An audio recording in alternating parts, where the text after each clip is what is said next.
Hello everyone, so we've got two games up for today. Arrow versus Mineski and Zephyr versus Titan, or Zephyr. I'm not sure. Some people were like it's Zephyr and other people was like it's Zephyr, and I thought it was Zephyr but they said it was Zephyr. I don't know, either way, I'm going to say Zephyr because that's easier for me. And Zephyr versus... whatever. Yeah, whatever baby. Zephyr versus Invasion. So Arrow versus Mineski is the first game up, and this is for the lower bracket of the Corsair Asia Cup. At the moment, bets are looking pretty even with about a 60-40 rate. Overall in the tournament, Arrow were knocked into the lower bracket by Orange and Mineski were knocked down by Titan. While the Orange win was a bit of a surprise, the Winter has shown himself to be a strong drafter the past week or so, and with that in mind, it probably wasn't Arrow underperforming but more Orange playing very well. Mineski losing to Titan also isn't a big surprise. Titan one of the stronger teams in the region, so Mineski losing to them is no shame. So Mineski versus Arrow, how is it going to fare? Okay, this thing's been really annoying, aren't you? You're being very annoying. In every single other past encounter between these two teams, Arrow has won out. However, the last time they clashed was back at the start of April, and things have changed since then. Mineski seem to be falling into a better pattern of play, though roles aren't completely set in stone. In the past games in the Corsair Asia Cup, we have been seeing Jay running as a fourth position support, often a greedy jungler if they can get away with it. Jesse Vash playing offlane, of course, Inma on carry and Gio on mid. However, they do continue to switch it up, seemingly at Jay's whim, which can be amazing if Jay has a good game, but terrible if he's off form. On the other side of the coin, Arrow also switching their roles up and testing the water. Last night we saw Arrow running Shangzai back on support and Johnny in the offlane. A few nights ago we also saw Johnny playing one position lone druid, while Lance was playing his typical Doom in the offlane. Shangzai is a proven strong support player, but I myself was enjoying his offlane plays. He's a very aggressive player, rotates well, and as a support you would expect him to, and has high impact. Johnny as a support tends to do these things, especially since he usually takes some form of a jungler or pusher for himself, whereas when he runs offlane, he takes more of a farming oriented hero such as Weaver, Mirana or Druid.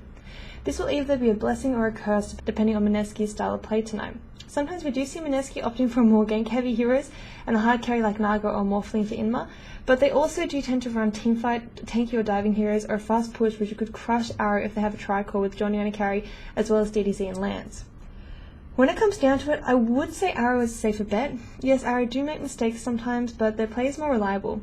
Mineski have some amazing games, and other games are less than amazing.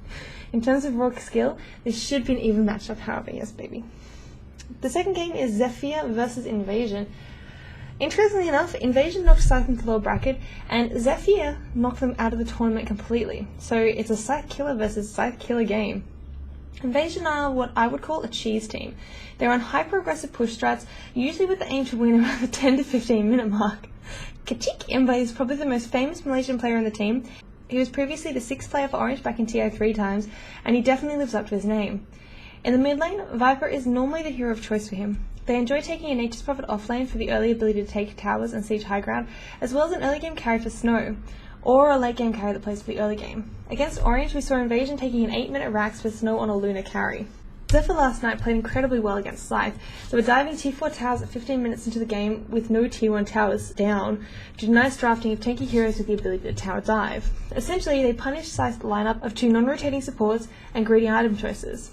Corey typically plays a harder farming carry that can have an early game presence. Against Mineski, we saw a huge Alchemist, which was 6 level at 30 minutes, and last night a Wraith King carry came out for Corey, a nice counter to the Doom pick for Polisson. So Zephyr definitely can win with a strong late game, but equally nice early game ability if they draft well against Invasion's incredibly hyper-aggressive early game lineups. This is a hard game to guess, and will come down to the draft however. If Zephyr takes some strong anti-push, Invasion will have a hard game. When teams draft anti-push against them or defensive heroes such as Tree, it gives Invasion a very hard time. If Zephyr drafts like they did last night, mid-Centaur, Wraith King, Sand King, AA and Puck, they may stand a chance against the push coming up from Invasion. Heroes like Puck can defend decently, but at the same time it also could be difficult given that Bambo had a pretty hard start against the aggressive tri-lane. I would say bet based on your favourite team, as it could go either way. Zephyr researched right. Invasion may be in trouble, but at the same time, if Invasion decide to pull another different sort of cheese straight out of nowhere, then Zephyr may be thrown askew. Or do what I do, I don't bet at all. Either way, enjoy the games tonight, and we'll hopefully see you tomorrow. Bye! Yeah, bye. Mwah. Okay, see ya.